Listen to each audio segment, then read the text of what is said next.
Баршаңызға сәлем, сіздермен бірге Жансая. Бүгін біз өте дәмі керемет алмадан жасалған американдық пирог жасаймыз.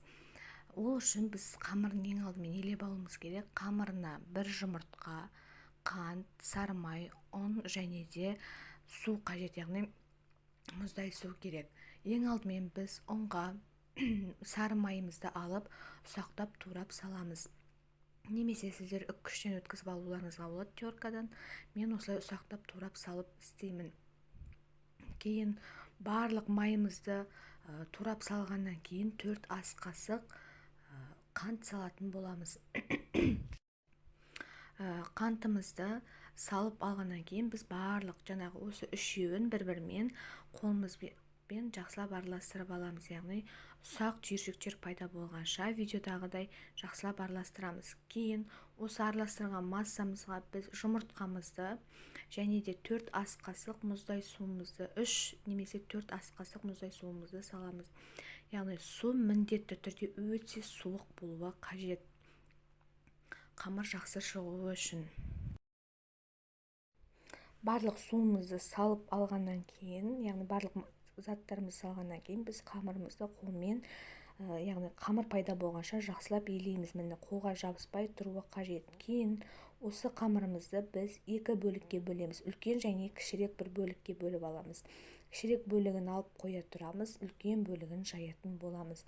Астына аздаған ғана ұн сеуіп, біз қамырымызды дөңгелекше етіп жайып алуымыз керек. Яғни формаға салынатындай өздеріңіздің үлкендіктеріне қарап жайып аласыздар. Ол шұқа болып кетпеу керек, 1-2 сантиметрдей болуы қажет. Жайып алған қамырымызды біз алдын ала пергамент жайылған формамызға салатын боламыз. Яғни форманың жан жағына келтіріп, видеодағыдай етіп, бортик дейді ғой, сондай жан жақтарын барлығын сіз келтіріп алуларыңыз қажет. Яғни видеода көрсетілгендей шеттерін барлығын келтіріп алғаннан кейін біз тоңазытқышқа жарты сағатқа қойып қоямыз. Оған дейін біз салмасын дайындаймыз. Салмасына алма, қант және де сары май, кішкене ғана сары май қажет болады. Біз олымызды қайнатуға болатын кез келген темір ыдысымызға, яғни отқа қоюға болатын ыдысымызға саламыз. Алмамызды және 4 қасық қант саламыз. Мен 4 қасық қант саламын. Сіздер тәтті болсын десеңіздер, одан да көп қып салуларыңызға болады.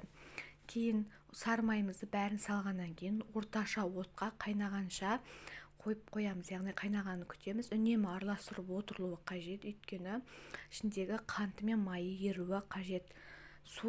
Яғни алмамыздың сиробы қайнай бастаған кезде баяу отқа 1-2 минутқа қойып қоясыздар. 1-2 минут қайнатып алғаннан кейін алмамызды алып, басқа бір ыдысқа, яғни салқындау ыдысқа салып, оны салқындатуға қойып қоямыз. Біздің салмамыз бен қамырымыз дайын болғанша біз екінші қамырымызды жайып, яғни уыз орын дайындап аламыз. Бізде оны да дөңгелекше немесе ұзынша етіп жайып, кейін пышақпен олардан ұзынша етіп кесіп аламыз. Яғни полоска дейді ғой, ұзын полоскаларға, 1-2 сантиметрлік полоскаларға жақсылап тұрып барлығын кесіп аламыз. Барлығын жақсылап кескеннен кейін бір шетіне қоя тұрып, жаңағы тоңазытқышқа қойған ең бірінші қамырымызды алып шығып, оған салмамызды саламыз. Яғни алмасын ғана салу керек, сиробы бізге қажет емес. Алмасын салғаннан кейін алмамызды жақсылап тұрып жайып, яғни барлық шеттеріне бәріне жету үшін жақсылап жайып аламыз. Кейін жаңағы кесіп дайындап қойған ұзын полоскаларымызды қойып шығамыз. Ең алдымен ұзыншадан, кейін көлденеңнен қоясыздар. Яғни видеода еткенде бірінші ұзыншадан барлық полоскаларды қойып аласыздар. Ұзын болып кетсе, кесіп алып тастауларыңызға болады. Яғни үлкен кішілігіне қарай келтіріп кесіп алып салуларыңызға да болады, шеттерін кесіп тастап. Ұзынша қылып салғаннан кейін формамызды видеодағыдай етіп аударамыз да, кейін көлденеңнен салып шығатын боламыз. Осылай ұзын таяқшаларды келтіріп, бірінен кейін бірін келтіріп, шет жақтарын міндетті түрде қаттылап жабыстырыңыздар, алынып қалмайтындай. Видеодағыдай келтіріп алғаннан кейін алдын ала қызып тұрған духовкада, яғни духовкаға 180-200 градуста қызып тұрған духовкаға 40 минутқа 40-45 минутқа қоятын боласыздар.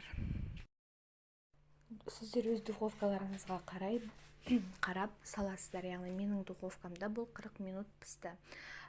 Беті қызарғанша пісіріп аласыздар. Мінекей осындай өте дәмді керемет пирог шығатын болады. Ас болсын, менің арнама тіркеліп лайк басуды ұмытпаңыздар.